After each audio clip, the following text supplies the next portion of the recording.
اللہ الرحمن الرحیم ایاک نعبد و ایاک نستعین۔ میرے پاکستانیوں، میں آج آپ سے صرف ایک موضوع کے اوپر بات کرنا چاہتا ہوں، اور وہ جو کہ ابھی الیکشن کمیشن نے care taker chief minister Punjab کا جو کیئر ٹیکر چیف منسٹر ہے اس کا نام ہے محسن نقوی۔ میں محسن نقوی پہ تو آنے لگا ہوں۔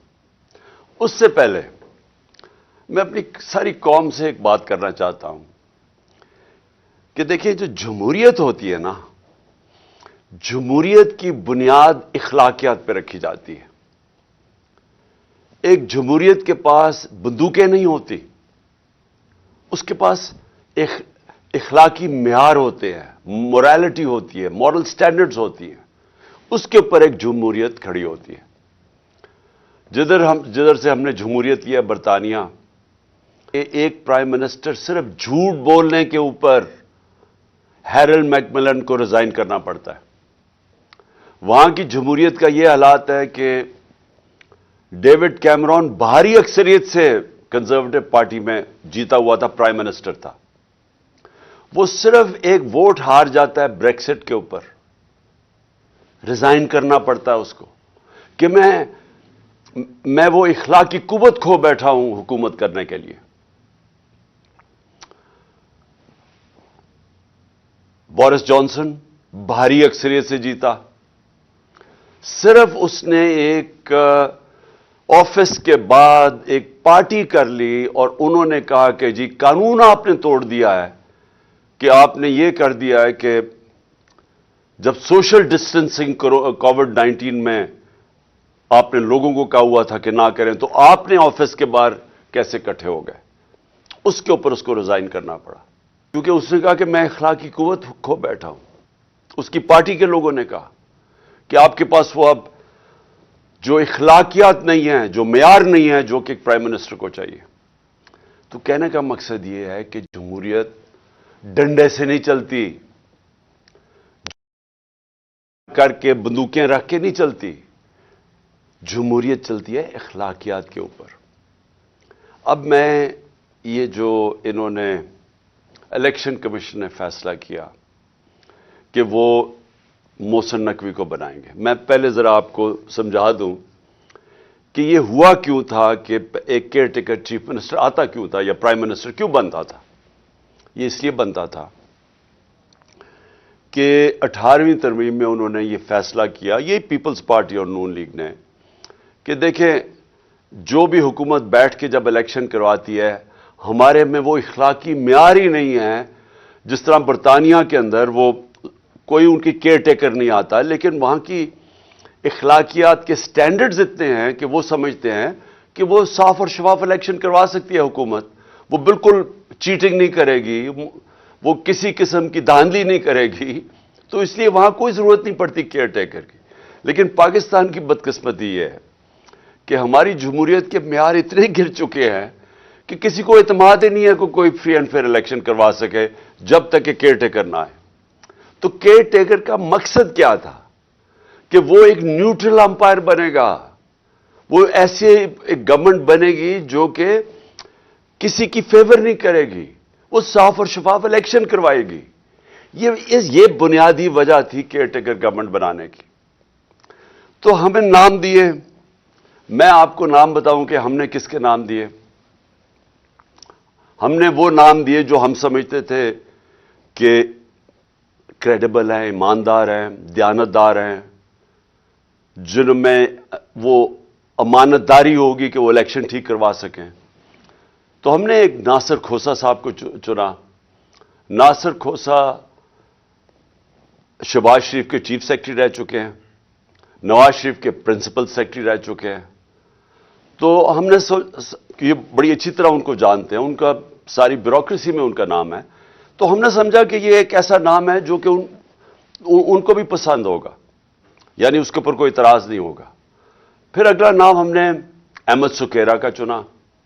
احمد سکیرا اس وقت کیبنٹ سیکرٹری ہیں، سب سے امپورٹنٹ، بلکہ دوسری تیسری امپورٹنٹ پوزیشن ہے شہباز شریف کی گورنمنٹ میں، اور وہ بھی ریٹائر ہونے والے ہیں۔ وہ ان کے